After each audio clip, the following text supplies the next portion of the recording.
नमस्कार मित्रांनो, ऑनलाईन माहिती या यूट्यूब चॅनलवरती तुमचं स्वागत आहे. तर मित्रांनो, मुख्यमंत्री अन्नपूर्णा योजनेला आता सुरुवात झालेली आहे आणि त्यासाठी जी-आर देखील प्रसिद्ध करण्यात आलेला होता आणि त्या जी-आरद्वारे असं सांगण्यात आलेलं होतं की जर गॅस ई-के-वाय-सी कंप्लीट असेल तरच त्या लाभार्थ्यांना 3 गॅस हे वर्षाला मोफत मिळणार आहे. तर तीच ई-के-वाय-सी आहे की नाही ते कसं चेक करायचं ते आपण यात पाहणार आहोत. तर मोबाईलवरून ई-के-वाय-सी कसं चेक करायचं हे आपण या व्हिडिओच्या माध्यमातून इथे बघणार आहोत. तर चॅनलवरती नवीन असाल तर चॅनलला सबस्क्राईब करा विसरू नका.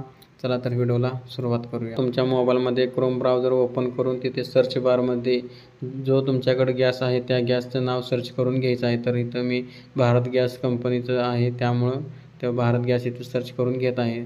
तर त्या सर्च बारमध्ये तुमच्याकडे जो गॅस आहे त्या कंपनीचे नाव टाकून घ्यायचं आहे. तर इथं भारत गॅस मी सर्च करून घेत आहे. त्यानंतर स्क्रोल करून खाली आल्यानंतर तुम्ही बघू शकता भारत गॅस ही एक पहिलीच वेबसाईट आहे. त्या वेबसाईटवर तुम्हाला क्लिक करून घ्यायचं आहे. तर या वेबसाईटवर क्लिक केल्यानंतर हे एक भारत गॅसचं नवीन पेज इथं ओपन झालेलं दिसणार आहे. तर तुम्ही इथं बघू शकताय गॅस रिलेटेड बरेच सर्व्हिस इथे दिलेल्या आहेत. त्यावर तुम्ही देखील इथं पाहू शकणार आहात. तर तुम्ही न्यू युजर असेल तर न्यू युजर असा एक तिथं तुम्हाला पिवळ्या बॉक्समध्ये लिहिलेलं दिसत आहे. तर त्यावर न्यू युजरवर क्लिक करून तुम्ही इथे तुमचं लॉग इन बनवून घ्यायचं आहे. आणि जर लॉग इन अकाउंट ऑलरेडी असेल तर साइन इन बटनावर क्लिक करून लॉग इन करून घ्यायचं आहे. तर मी इथं तुम्हाला न्यू युजर असं समजून रजिस्ट्रेशनची प्रोसेस सांगत आहे. तर इथं कंझ्युमर नंबर म्हणजे तुमच्याकडे जो गॅस घेतेवेळी जो पासबुक दिलेला आहे त्या पासबुकवर तुमचा एक कंझ्युमर नंबर असतो तो नंबर इथं टाकून घ्यायचा आहे. आणि त्यानंतर जो मोबाईल तुम्ही रजिस्टर केला होता गॅस घेतेवेळी तर तो नंबर इथे टाकून कंटिन्यू बटनावर क्लिक करायचं आहे. तर इथं मी रजिस्टर्ड मोबाईल नंबर घेऊन टाकत आहे. तर त्यानंतर डिटेल्स फिलअप केल्यानंतर कंटिन्यू बटनावर क्लिक करायचं. त्यानंतर तुम्हाला एक नवीन फॉर्म ओपन होईल. तिथे तुम्ही तुमचा एक लॉग इन ID म्हणजे युजर नेम आणि पासवर्ड तयार करून घ्यायचा आहे. आणि त्यानंतर तुम्हाला एक OTP येणार आहे. तो OTP टाकून सबमिट करून घ्यायचा आहे. तर त्या अशा पद्धतीने तुमचं इथं अकाउंट तुम्ही बनवून घ्यायचं आहे. तर मी इथं ऑलरेडी अकाउंट बनवलेलं आहे त्यामुळे मी इथं आता डायरेक्ट साइन इन करून घेणार आहे. तर साइन इन करण्यासाठी तुम्हाला वर एक न्यू युजरच्या वरच एक साइन इनचं एक ऑप्शन दिलेलं आहे त्यावर क्लिक करून घ्यायचं आहे.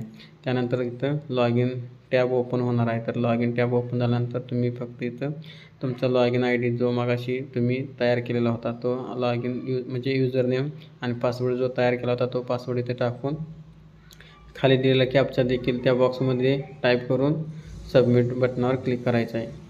तर इथं मी लॉग इन करून घेत आहे. तर इथे कॅप्चा देखील टाकून त्यानंतर खाली लॉग इन बटन दिलेलं आहे त्या लॉग इन बटनावर क्लिक करून घेत आहे. तर बघू शकता तुम्ही इथे तुमची सर्व डिटेल गॅस रिलेटेड इथं आलेले आहेत. तर कोणाच्या नावावर गॅस आहे त्याचे नाव, तसंच consumer number, LPG gas ID, तर त्यानंतर कंझ्युमर स्टेटस ॲक्टिव्ह आहे का ते दाखवत आहे. त्यानंतर सबसिडी मोड काय आहे ते इथं दिलेलं आहे. त्यानंतर आधार कार्ड नंबर देखील तुमचा दिलेला आहे. आणि त्यानंतर खाली दिलेला आहे Aadhaar linked with bank account, तर यस आहे. तसेच Aadhaar linked with LPG distributor yes आहे. त्यानंतर तुमच्या बँक अकाउंटच्या डिटेल्स दिलेल्या आहेत.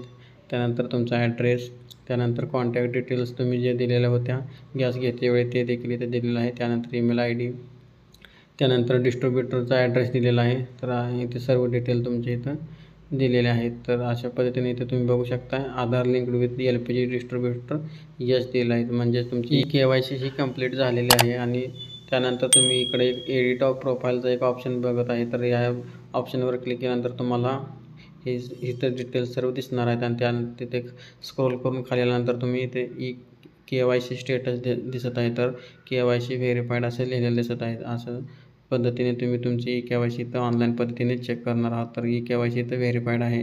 जर तुमची KYC नसेल तर तुम्ही डिस्ट्रीब्युटर गॅस एजन्सीकडे जाऊन तिथे तुम्ही तुमचं आधार कार्ड देऊन KYC हे ऑफलाईन पद्धतीने करून घ्यायचे. व्हिडिओ कसा वाटला ते कमेंट बॉक्समध्ये नक्की सांगा. धन्यवाद.